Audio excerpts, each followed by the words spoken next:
Okay, so here we are, Module 5, and we're going to start kind of putting some stuff together of what we've already done.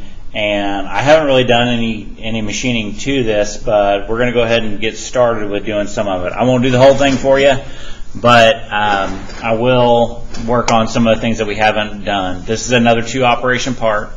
We're going to use the 1 inch by 1.5 inches by some solid stock. We'll saw it about 2 inches 600 thousandths.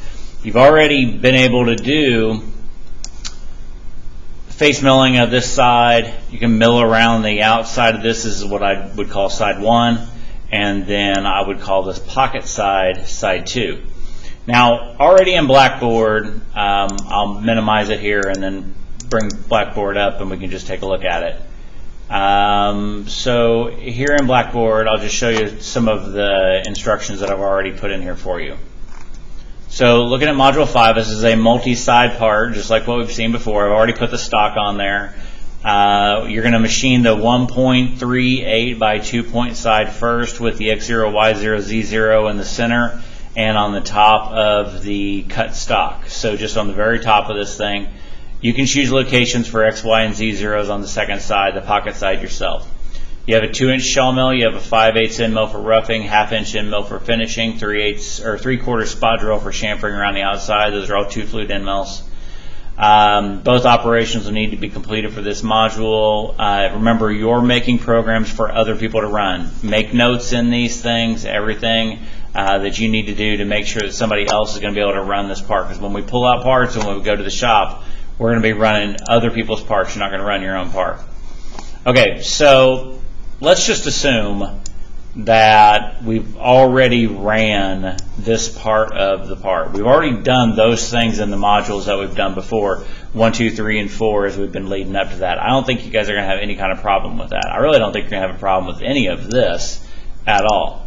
So let's flip it around, get in kind of an orientation that we like and can use.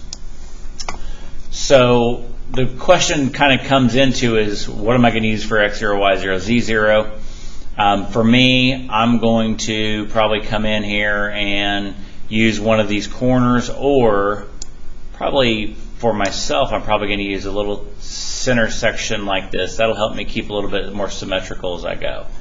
So I've got my cam. I'm going to start my setup. This is actually going to be side 2.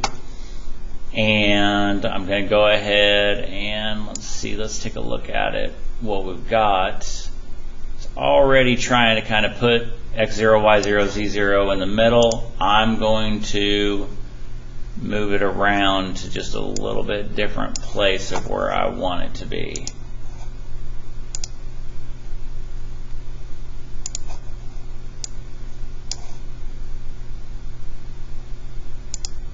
I want it to be down there on the part itself. And I'm going to go ahead and leave it at the bottom of the part. I wouldn't have to, but I do kind of like that positioning, especially for this. I've got this bottom side of the part already done, so I don't see any reason why I should change that. So I'm going to go ahead and leave it just like that. So this is where my X0, Y0, and Z0 is. So this is side 2. You can kind of choose how you want to do that. We do want to set up our stock as the right size. So we're going to go to a fixed size box, and we're going to do, I think our length was about 2.6 on that. Y is 1.5. Our overall part height is 1 inch. At this point, we'll have nothing on the bottom.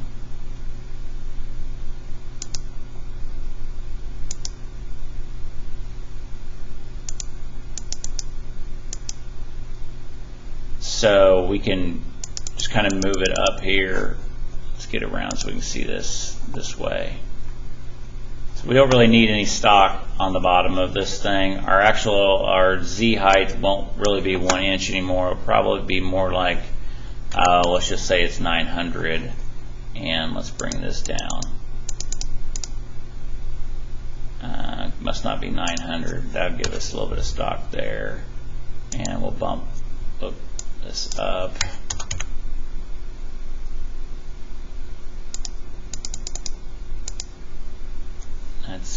0, and I'm going a little bit off of memory on some of these pieces, so we'll go from bottom, and I think we're somewhere around the 950 on the height. I've included a PDF in that module, in Module 5 for you, so you can look at the print or print it out as well when you go along with it. So that's my piece, that's my locations, and let's see, Y should be 1.5. I think I inadvertently changed that before. Okay, so making sure that I've got no stock on the bottom, I've got stock everywhere else, basically. From this position, I think that's about right. Okay. I'm not concerned about what I put in here. I am going to use comments. I like to use the comments when I'm going along. I'm not going to do anything with it yet. I want you to use lots and lots and lots of comments as you go so that everybody knows what it is that you're doing. So left click again. This is going to be second side, and really milling around the outside is just going to be a 2D contour, just like you've done before. You've even done the chamfering before. Remember to use the offset for that. I'll just go through that real quick. New operation, 2D milling, 2D contour. We're going to pick the lower edge of it for our contour, and we're going to go ahead and pick a 3/4 spot drill. 3/4 spot drill is here. Select that thing, and when we do that, HSM's pretty cool about knowing that we're already doing a chamfer with that. So it's going to give us some ability, and it's got a little pop-up usually that comes up here that kind of helps us to know what's going on with this. Do I want to do some offset in here, give myself some tip clearance as I go around, and you'll be able to kind of see that as it goes. So maybe something like that. That would be the very bottom of at the center point, just to give us a little bit of stock. That produced a good path, so we'll just run down here, and I'm going to go ahead and look at the side of this, zoom it in.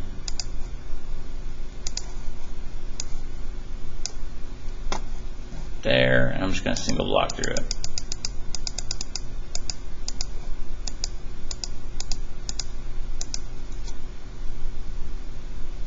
All right.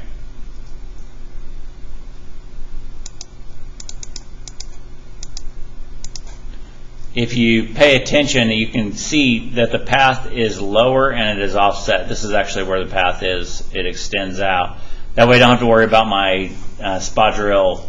If the point of it isn't flat, it's going to leave a little bit of an edge there, and by offsetting it by that 20 thousandths, I can go ahead and take care of that as I'm going. So that's milling around that chamfer. I'm going to do the exact same thing on the inside chamfer. Now, I want to do a pocketing routine on this. Pocketing will be new for what we've done. So I'm still here. I can either go in and do it here. I can come over here and I can do some of this, just pull down from some of these icons. I can also right click and then go into 2D milling, and I can go into a 2D pocket. Don't be afraid to play around with some of the other features in there. Even if you do it wrong, you can always just backtrack. And remember, we save often as we're going through these parts, so we can always go back to an earlier version.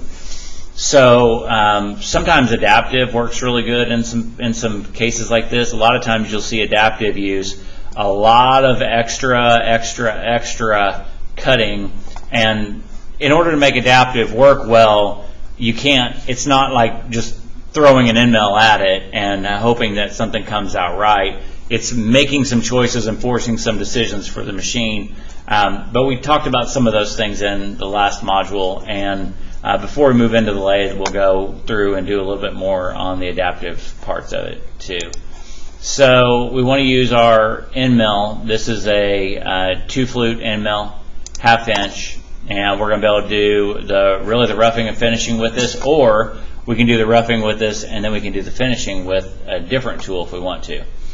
So we'll go ahead and we've got our tool selected, and so just want to run through all of our options. These are all pretty straightforward and standard. They're not going to change too much on us. So we're going to do climb milling. We can go ahead and play around with, do we want to put some finishing passes in there? Do I want to do them in the control? Do I want to do them in the computer? How many finished passes do I want? If I put in more finished passes, there's going to be spring passes, and they're going to have kind of step overs as they go. Stock to leave, 20 thousandths is going to be way too much, so I'm going to leave about 5 thousandths on there. Not worried about smoothing. Probably going to do some multi-depth, because I don't think that I want to try and just rip down into that thing. And we'll finish at depth, and let's just kind of take a look at what we got here up to this point. Lead in, lead out, might run into just a little bit. We are helix as far as we're ramping, so that's fine. Let's see what it looks like anyways. No pocket selected. Guess I better select something. So I need to go in and select my pocket. That looks good. Alright, so I've got something generated, so let's just take a look at what we got. Right off the bat, we can see that we're gonna kind of zigzag our way down, so we're doing kind of an XZ, XZ, XZ move as we go. And then if we slip it here on the front, we can see this is not a huge pocket. If you had the print printed out, or if you've got it, you can kind of see how much movement in there. This is our coming in, this is our going out. There's not a lot of movement going on inside of there as far as the Y. So just a lot of X's and Z's going on as we're moving this part. So let's go ahead and simulate this, see what it looks like.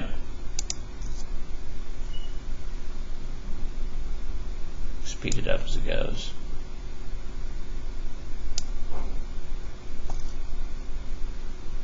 Now that looks and seems like it should work out okay. Now if I wanted to do this, I could go in and play around with my pocket just a little bit as far as how it's going to do the moving and the finished passes on it. I don't have to do the finished pass in this. I can actually do it in a separate movement. It's going to be okay either way. Since we're going to use the same tool for it, it doesn't matter for us in this situation. But if we wanted to, we could go ahead and make that a separate tool. We're going to use kind of just a duplication of what we did before. So remember, we'll just left click, right click, duplicate it, and go down and make a second operation. The advantage of that, by using two tools for your roughing and finishing, is you're going to have a lot, your tools are going to last a lot longer. They're not going to degrade down. You're not going to have any taper in your sidewall as often, because you are coming around here doing these radiuses.